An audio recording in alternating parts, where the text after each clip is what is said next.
দাঁড়িয়েছিলাম ছুঁড়ে ম্যাজিক চোখ তাকিয়ে যে চলে গেলে শীতে আরাম দেয় সেই রকমই চাদর মেলে ফেলেছি খেলার ছলে তোমার কোলে।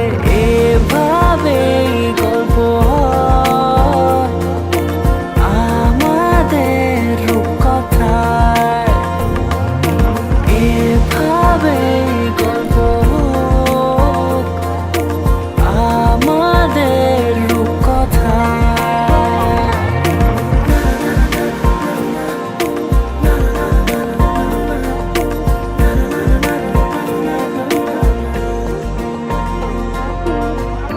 পাণ্ডুলে দিন আর দুষ্টু মেয়েরা নিয়ে পৌঁছে দিক আমায় তোমার পুকুর পাড়ে। কাটবো সাঁতার দেখবো শ্যাওলা গাছে, রাজি হও যদি খেলার ছলে তোমার জলে। এভাবেই